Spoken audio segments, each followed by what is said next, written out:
Welcome to Story Chat Radio. We are book editors Carly Hayward and Jenny Chappelle. Every month we watch a different movie with an eye for storytelling and novel writing. We use our years of training and experience editing novels to break down each movie's storytelling elements to help you improve your novel in progress. Warning, Jenny ruins everything. Hey, you ruin things too. So don't be surprised if there are spoilers. On this episode, we're discussing the comedy The Lovebirds, and then we'll end with a critique of One Lucky Author's Query. Here come the spoilers.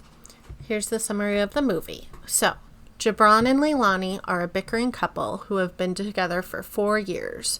While driving to a dinner party, the two agree to break up. Distracted, Gibran hits a cyclist with their car. The man refuses to help and flees the scene. A man with a mustache suddenly commandeers their car, claiming to be a police officer and that the man on the bike is a criminal. He pursues the cyclist, but after catching him, runs the cyclist over with their car several times, killing him. Mustache prepares to kill Gibran and Leilani, but flees after hearing police sirens. Gibran and Leilani then flee the scene themselves, worried they look guilty. Their story is too unbelievable, and racial profiling will ensure that they are blamed for the crime. Having taken the dead man's phone, they see he had planned a meeting at a bar with a woman. In order to clear their names, they decide to follow the lead and find out who the victim and murderer are. They follow clue after hilarious clue, getting into all sorts of antics, all while the cops continually try to find them. Eventually, they find their way to a secret society filled with masked attendees. After accidentally revealing themselves, the party is raided by the cops, and Gibran and Leilani are taken into police custody. There, they learn that there was video footage of the murder, and they aren't suspects at all. The cops have been trying to track them down to keep them safe. After taking their statements, they send them home with a police escort, but on the way, they see that the cop assigned to them is actually Mustache. He is a corrupt cop working to keep the secret society under wraps and had used the bicycle messenger to blackmail some of the members of the society. Eventually, Gibran and Leilani are able to overcome their bickering and work together to defeat the crooked cop. So, Jenny, what did you think of this movie? Okay, so I have to say I was invested in this couple from the very first scene. So I watched the movie with my husband, and 30 seconds in, I was like, oh yeah, they have to stay together forever. Right? It was in part the actors have just this killer on-screen chemistry, and I really wanted them to have that happily ever after, as soon as I saw them together. It was one of those things where I'm actually a little bit sad that they aren't together in real life because their chemistry is so good on screen. The other thing, though, that those opening scenes did so well is it played with the viewer's expectations, like we talked about last month. You're lulled into this sense of security, oh, look at the happy couple and their adorable little meet cute. And this is going to be such a fun story. But then right away, we get that curveball of the reality of a relationship settling in because we make this big time jump. Seeing that things aren't as perfect as we want them to be. So we get that conflict right away. We get a really good sense, too, that we don't know exactly what to expect from this story. Which is good because this movie has a lot of twists, and some of them are definitely a little tropey and expected, but they do a really good job of using that then to have the characters react in ways that are unexpected. So all in all, I really enjoyed it, and I feel like I could watch it over and over. What did you think? I agree. I love this couple so much, and honestly, even their bickering was super adorable. It was. I kind of wish I was that witty in the middle of an argument and cute. I'm not that good at arguing. If you had writers to write your argument for you, That's you could true. be that witty and cute too. So what I'm hearing is I need to hire a writer to come live with me. Yes. And live write during an argument for me. Yes, although to be fair, when you and I argue, you're always that witty and cute. Aw, that's adorable. You're never this nice to me. All right. Dang it, make sure you edit that out.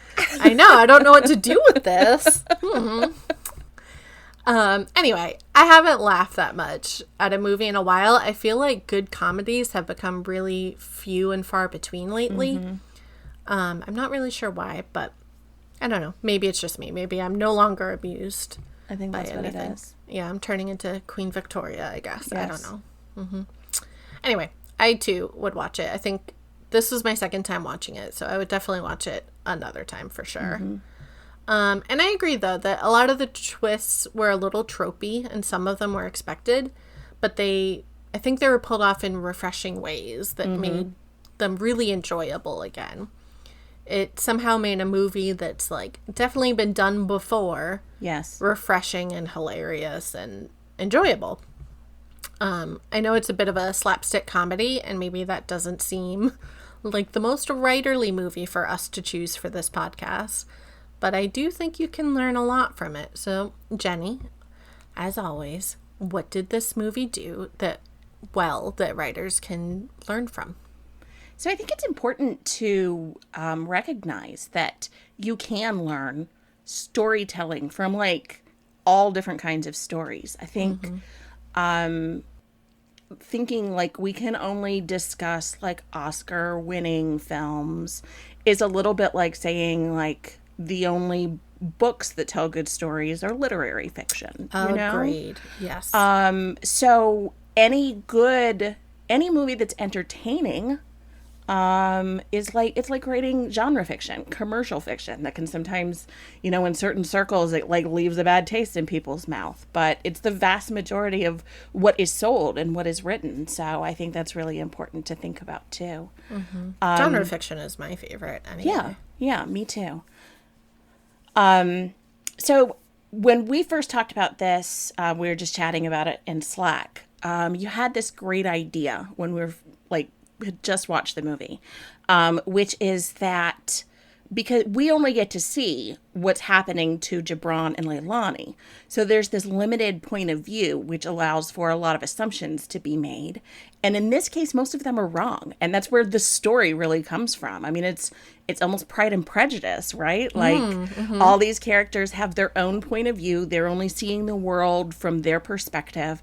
They don't know what else is happening. So I think it's what makes this particular movie kind of brilliant. A lot of things happen that often would happen in this kind of story, like we were saying about it being kind of tropey. But those assumptions that the characters make, and because we only see those side of things, that is what means that we kind of end up with these outcomes that are stuff we might not expect. So I'm going to be nice to you again. Oh my God. Don't freak out. I'm going to bust out a quote from our Knives Out episode from your brilliance. Oh my God. And that is, everyone is unreliable because they view the world through their own particular lens. And I think that's really apt for this episode as well. Oh my God. Jenny, quick, be mean to me I because just I don't know quoted what to do. You've said 3 nice things to me and we're only like 5 minutes in. I know, right? I don't know what to do. This might be a sign that I've been kidnapped. Somebody check on Jenny. Someone call Liam Neeson. Yep. So before we get into like limited point of view and how it works in this movie and how you can apply it to your story, I just wanted to talk for a minute about what limited point of view is and kind of just give a quick point of view overview. So there's first, second, and third person. And you kind of tell the difference between them by how the reader relates to the narrator. So in first person, we use the pronouns I, me, my. So it feels as if the reader is the narrator. Third person is he, she, and they. And I want to mention here too that I don't know about you, Carly, but in the manuscripts I've been seeing more and more neo-pronouns show up, which is cool. If you're not familiar, neo-pronouns are generally non-binary pronouns. So like Z and Zir is one set of non-binary pronouns, and it's really cool development in our language that is like exciting. Super exciting for us word nerds. I can go on and on about this, but I won't. So then for second person, the pronouns are you and your, and this one is, it's not really used all that often because readers have a hard time connecting to it. And so It's difficult. And for writers, it's really limiting in how you can use it in fiction. So first and second person point of view are always limited. It means that the reader can only see inside the thoughts and emotions of one character, that's the narrator, at any given time. Third person, though, can be limited, so it can see just inside one person's head, or it can be omniscient. Omniscient means that the narrator knows all and sees all at all times. I always think of omniscient as the Eye of Sauron. Yep. Mm-hmm. Omniscient may or may not be evil. I mean, let's be fair. It's always evil. It's probably evil, yeah. It can also get head hoppy pretty easily, and so it's fallen out of favor it's fallen out of favor in favor of limited point of view. So that first or third person, but limited. Yes. Instead, when you have like multiple characters, you need to see multiple people doing multiple things. We really use multiple point of view, but in a limited point of view now. Mm-hmm. And that's kind of a whole other thing that we could really get into, and we might need to do a whole show just about omniscient at some point. Right. Next month, it's about the Eye of Sauron. I mean, I would do that podcast. Just right, saying. Right. So most movies are told from a third person point of view, because if you think about it, like we can only see the main characters from the outside. So that really kind of just the format of a movie more or less demands a third person. However, that is not always the case. I remember there was a movie a few years ago that was shot in like a first person style to mimic first person video games. And I didn't see the movie, but just the trailers were super weird to watch. Honestly, that gives me a huge headache. Like, I'm right. dizzy just thinking about it. Right. I don't think I could do it. I'm not a fan of first person in video games either. No, they make me a little nauseous. Yeah, it can be hard. Yeah. Anyway, yes. So, most movies are in third person, and because we often get to see scenes without the main characters, movies can easily be omniscient. But this movie was definitely in limited third person because we only saw scenes from Gibran and Leilani's point of view, or POV, as a lot of editors will refer to it. And this is very intentional choice. Because we are in limited POV, we only get to know what Leilani and Gibran know. And they don't know anything. Because they don't know anything, viewers get to be surprised along with them. We can follow their false assumptions and feel the twist when those assumptions are upended. That can be a huge benefit in limited POV, because not knowing information is a useful tool. You can have your characters act on false information or incorrect assumptions, and readers will fully support them and be along for the ride. So, for example, the big unexpected twist of this begins with Gibran and Leilani fleeing the scene of the murder because they assume they will be falsely accused. Mm-hmm. They have a lot of reasons to think this. A, racial profiling. B, witnesses are run over to them and are asking them why they killed the cyclist. So already the witnesses are kind of accusing them. And C, the fact that their story is just extremely far-fetched. They did hit him with their car first, but they didn't hit him with their car 5 times like the other guy did. So they spend half the movie running from the cops and trying to clear their name. When the cops finally catch them, though, they reveal that they know they are innocent because there's video footage. Had they stuck around, there wouldn't be a movie. Right. The cops would have shown up and been like, we'll take your statements, you're free to go. And if viewers knew from the beginning that the cops knew they were innocent, they wouldn't buy into the plot as well. So, like, if they had known the cops were chasing them to keep them safe, they would just be annoyed with your main characters because they're running around on these false assumptions, and it makes them feel almost unrelatable. It makes your viewer or reader judge them in a way that they wouldn't if they didn't have that piece of information. It makes them view the main characters differently and possibly unfairly, just because they're working off of knowledge that the characters don't have. They don't get to buy into their reasoning, basically, and they're therefore distant from the main characters. On top of that, you lose so much of the tension in the story. So if readers know or viewers know all the information, there aren't any real stakes, only the imagined ones in the characters' heads. Right. Knowing that they aren't in any real danger is going to lessen your tension and weaken your conflict. So by keeping things in the limited POV, we get to hide secrets and reveals from the readers, thus amping up the tension, creating believable conflict, and helping readers connect more intimately with the main characters. Right. I think one of the, okay, and this is going to sound bad, but it's actually like a real term that people use in publishing, which is characters that are too stupid to live. I know it sounds mean, but it's not like, it's an actual term people use. And as you were speaking, I was thinking that if you knew from the beginning of this movie that the police were just trying to find them to keep them safe and because they were witnesses, you might even feel that way about these characters. But as it stands, it's very relatable. Like, you're like, of course they're going to think that you did it. Like, they get right out of the car, and the first people who see them, they thought that they did it. Yep. You know, these witnesses that are seemingly very, innocuous, just normal kind of people, they engage in racial profiling. So, of course, when you bring in the context of, what it's like to be a person of color in America, of course you're going to have that sense of the police are not on my side. Exactly. So when you bring all of that in, if you did have all of this other information, it would not only diminish the tension, but I think it would really keep you from being able to enjoy the characters so much. So yep. You'd think they were dumb. Basically everything you just said.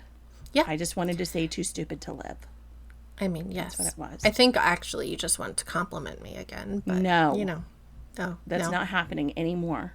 Okay. So when you're writing, it can be really challenging to decide if a limited POV will work for your story. And it isn't necessarily the end of the world when you're drafting, but changing POV is one of the most tedious revisions. I think changing POV and changing the verb tense, it's just so tedious to go back through 100,000 words and change. Whenever I suggest it to an author, I dread telling them because I'm like, I'm giving you so much work right now. I know. But maybe do this. I know. Me too. And for that reason, I don't really recommend it very often. I feel like I have to have a pretty good reason to suggest it. Yes. So typically, if anything, I do suggest going deeper in point of view a lot. Definitely. But that's more a matter of revising than that change from, if you're going from first person to third person, oh my gosh, that's intense. Yeah. So in order to hopefully save you some trouble, think about this and think about these coming points. So I want to get into limited and omniscient a little bit more. Limited feels more realistic because we each experience life through only one perspective. So it allows for that deeper emotional connection to the point of view character too, because the reader gets to know all of the thoughts and feelings of a protagonist in when you're talking about a book, not in a movie. That's a little bit different for a movie. The POV character's voice comes through clearly, so there's little room for the reader to misinterpret the character's motivations and reactions. So the on the other end of the spectrum then is omniscient, which that more distance, that narrative distance, can mean more can happen outside of the main character's presence.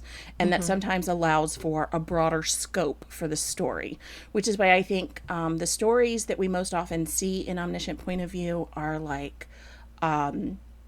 either high fantasy, epic fantasy, or like a hard science fiction, space opera kind of story can often be an omniscient.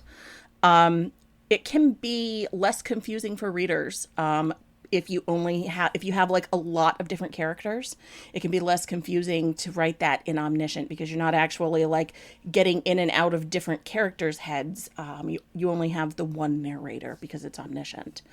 It's easy to show those multiple characters' thoughts and feelings. It's really easier to show more and tell less in general. But it feels more emotionally distant, and it can keep readers from feeling as much of that deep emotional connection to your main character or main characters.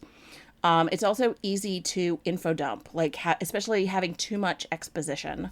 And then the main character's emotions and thoughts are harder to convey in omniscient. So, and then like you said, knowing everything can really kind of weaken the tension in the plot as well. Yes. So think about this in the context of a movie. All right. So like some movies like Lord of the Rings, since we're talking about the Eye of Sauron, and the Lord of the Rings is my like go-to for omniscient. That's what I always think of as omniscient. It follows multiple characters around lots of different locations. So it would be really hard to tell that story from only one limited point of view. In order to understand everything, we need to be able to switch between characters pretty easily. So in the Lovebirds, that really relies on the viewer not knowing everything. So a limited point of view is essential. So when you're thinking about this for your story, just kind of, there's like two very opposite ends of the spectrum, and there's a whole bunch in between. Ultimately, there's no right or wrong answer, and it comes down to each particular story. So I have 3 questions that I normally sort of ask in regard to which point of view should this be told in. One is, does the reader need to see more than one person's inner thoughts and feelings? How much of the plot will take place away from the main character? And then what do you want your reader to feel? So, for example, is that intimacy or more distance better for this particular story? Exactly. So let's go back to limited POV. So what makes a good limited POV? First of all, it is all about connection to your main character or main characters. You want readers to feel like they are the main character in a way. You want them to experience the world through their eyes. Limited POV allows you to get into their head, feel their emotions, understand their motivations, empathize with their goals, and cheer them on throughout the conflicts. That is hard to do in an omniscient POV because you are far away, kind of looking down on the action. Mm-hmm. But with limited, you get to understand more of their inner conflicts and understand why they are doing what they are doing. And basically, you get to look inside their heads. Mm-hmm. It turns your MC or main character into a distinctive character that isn't just moving through the plot, but a person that the readers want to go on the journey with. So they're less of like watching the plot and the story play out than being part of the journey. Mm-hmm. A good limited POV kind of lets you see the inner workings and lets you connect with the characters and lets you live through them, basically.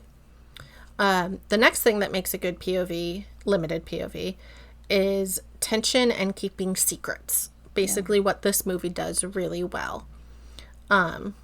So you want to utilize all the tools you're given with that limited POV. And if you can leave clues to a secret but only reveal it when you are ready, you'll have that great way to surprise readers and play with their limited knowledge. Let's see what else. And then basically the last thing is you need a strong voice. You want to make sure your character is distinctive and worthy of being in their head. You want them to be interesting and relatable. So a strong voice is really going to do that for you. When you're in a limited POV that is multiple POVs, getting back to that complex one, You need very, very strong voices because you want each character to feel distinctive, and you do that through their voice, their signature, their personality. You should always be able to tell which character's head we are in without even using their name. Even though I will say, use their name because it's a good way to ground readers. You don't want them guessing. But yeah, so like those three things, voice, keeping secrets, and like getting really close with your characters, all going to lead to like a very strong, limited POV. Yeah. So I think a lot of times limited point of view, deep point of view are kind of used interchangeably, but they're not necessarily the same thing. So I want to talk a little bit about the term deep POV. Yes. So like first person versus third person, a lot of this isn't really applicable to most movies because of the difference in the format of the media. So it's certainly possible to have movies in a deep point of view, but it's not very common. Most, I think, modern movie audiences would feel really unsettled by a super deep point of view in a movie. So in movies, I think this usually shows up as like a voiceover, which honestly is like a huge pet peeve of mine in movies. I am not a fan of voiceovers. But I could talk about that for a whole other episode too, probably. Like the handful of good voiceovers that I've seen. Obviously, The Princess Bride needs that voiceover. Yes, goes without saying. But in novels, most modern novels are written in limited point of view, and most of that is deep. And it's common to get feedback on your writing that says, like, you need to deepen the point of view, or we need a deeper POV. So deep POV is limited, but limited is not necessarily deep. It's square versus rectangle all over again. Oh my goodness, don't bring math into it. Oh no. So deep point of view takes limited a step further. We mentioned that deep POV seeks to kind of mimic the way we perceive situations in real life. So with a deep POV, the narrator only tells things that the POV character is consciously aware of. So for example, a character can't know they're blushing since we can't see our own faces, like unless they're looking in a mirror. This would need to be written in a way that focuses on the character's experience. So what does a person experience when they blush? It's a rush of blood to their cheeks that makes them feel that way. So outwardly, that looks like darkened cheeks, but inside it feels like warm cheeks. So you might describe that instead as being like, heat flooded to my face, or, any number of things, as opposed to saying like I blushed. Exactly. I was about to be like, I can definitely tell when I'm blushing, but then you nailed it. So fine. I'll give you a compliment. That wasn't really a compliment. It is. You nailed it. It wasn't I was really. going to correct you. Hey. I was kind of backhanded. I know. I'm working on it. But yes, deep POV is definitely wonderful for that type of like feeling and showing. It pushes readers into the head of your main character. But the key to all of these POVs is voice, which I touched on like a second ago. But it's so very important for every single type of POV. So we've already discussed voice in another episode, and I'm sure we will discuss it again. Yeah. But there are interesting ways in which voice interacts with point of view. So in first person, you are the main character. So their voice is every word that is written on the page. You want the voice to be compelling to keep your readers engaged. With third person, it is basically the same thing. Creating distinctive characters with strong voices connects them to your reader. They don't want to spend time in the head of someone that is boring and lacking personality. They want to connect with them, find them interesting and compelling. However, with omniscient, this is where it gets really kind of difficult. Voice is so much harder because it isn't your character's voice necessarily. We're above them watching the action play out, and we're in multiple heads. So the characters can be compelling, but without that strong personality to connect to, they can lack that intimacy. So for me, a strong omniscient POV is one with a very, very voicey narrator. So your omniscient narrator is someone that knows everything and can hop around to where the action is. A voicey omniscient narrator basically judges your characters and knows how things will turn out and can like comment on things. So it's almost this other presence that is watching it play out with the reader, and it gives the reader someone to kind of connect to. So I like to think about like the narrator in Arrested Development. He knows what will happen. He knows when the characters are working against each other unintentionally. He discusses them with the viewer in a really humorous way. It utilizes that omniscience and distance to create comedic moments that engage the viewer. We need an opinionated and voicey narrator to serve as that kind of connection. It is very tricky to pull off, don't get me wrong, but when it's done really well, it's amazing. So when preparing your POV, take into consideration like how you want to show voice and how that voice is going to interact with your readers. Yeah, that's a really good point. And especially, you have to think about, you don't want your readers to feel bored. And just having a strong voice just by itself can make that distinction. It's funny you bring up Arrested Development, because my go-to for omniscient, to like explain what an omniscient narrator should sound like, is Series of Unfortunate Events. Yes, that's the one I always think of. And it's a good one. I mean, totally different kind of narration, but as you were like going through like kind of the details about what makes that a good omniscient narrator, I feel like it's all the same things. It is. You know? I like a judgy narrator is kind of my judgy narrators jam. Are good. Yeah. Yeah, right. So as much as limited and even deep POV is most common right now, it can be limiting. The reader can only know what the narrator knows. So this means location, backstory, other characters' thoughts and feelings. Again, some of this doesn't apply to movies as much because it's a visual and auditory medium. And in a book, you have to simulate that. So the things in a book that can be problematic with limited POV generally have to do with exposition. And those are the things that we sort of just get from the context in a movie. So, for example, working in personal details about the POV character, like their physical description, their name, things like that can be tricky, kind of going back to the thing about considering what the narrator would notice and think about. So in a movie, we don't need the POV character to explain those things. We just see it. So in a book, though, it can become problematic. And there are some kind of classic examples, like having a character look in a mirror and describe themselves in like extreme detail. I hate that trope Yeah. so much. Please don't do that. Yeah. And again, as with all tropes, it's not like your character should never look into a mirror. You just need to be aware that, there's a history here of what readers expect. So make sure you're paying attention to that. So there are other ways to handle this, though, like giving small details about the main character's appearance by comparing themselves to other characters. So, for example, the narrator might describe another character's height as a few inches shorter than the main character.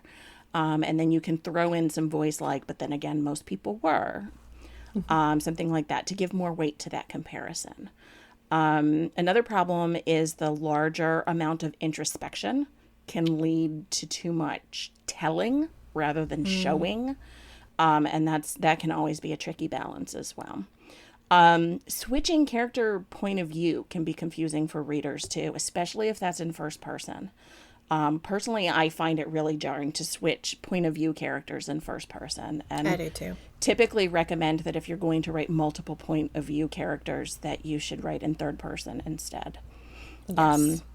So all of this isn't to discourage you from using like a limited point of view, a deep point of view even. Like I said before, omniscient narration has its share of issues too. It's just that when you know where the potential for problems is, you can have a plan to keep from falling into those traps. Exactly. So there's pros and cons to every POV, and everyone has their favorite. I certainly do. You want to utilize the one that fits your needs and feels the most natural for you and your story. I would say third person limited is probably the easiest to get right because it gives you a lot of options and leeway, but it still limits you so that you don't get overwhelmed with those options. It's also the most common. It is throughout the most history, it's the most common. Certainly in more modern times, it's most common. So again, in terms of what your readers are expecting, readers are most familiar with it, so it's easiest to settle in. Yes, exactly. But they're all good options. Just find like what works for you and what makes sense for you and how you want to tell the story. Just do it. It all comes down to doing it well, basically. Anyway, so next up is our query critique. This month, our query is a middle grade fantasy. Jenny, what did you think? This story sounds fabulous. Right. You honestly had me at the Labyrinth comp title. I'm like, if anything is a Labyrinth comp title, I'm willing to give it a chance. Right. Let's be honest.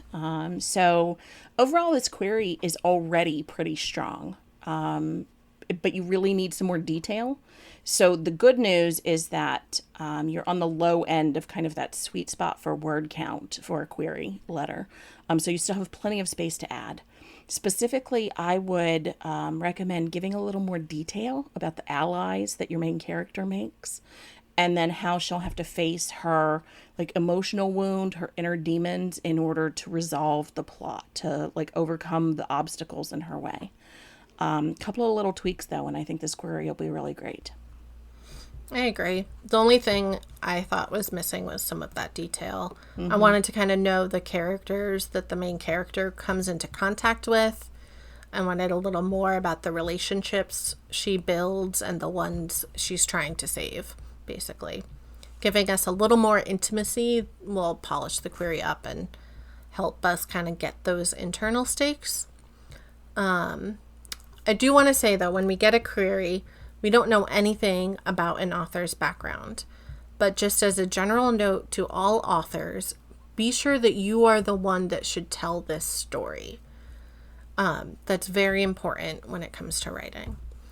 But anyway, other than that, I think I just kind of want to go rewatch The Labyrinth now. Like, yeah, let's do that. Should we just do that? Yeah, it's a good idea. Okay. All right. So on our next podcast, we will be discussing the superhero movie Birds of Prey. I guess we're not watching Labyrinth next. But dang it. We're going to watch Labyrinth right now. Okay. We won't even remember it by next month. That's true. Anyway, we will also have another query or blurb critique. So if you want your query featured on the podcast, you can find the details about how to do that on our website or Twitter page. You can find our podcast on our website, storychatradio.com, or you can follow us on Spotify, Apple Podcasts, Google Play Music, or many other streaming services. While you're there, please leave us a rating. You can also follow us on Twitter and Instagram at StoryChatRadio. Thanks for joining in our nonsense.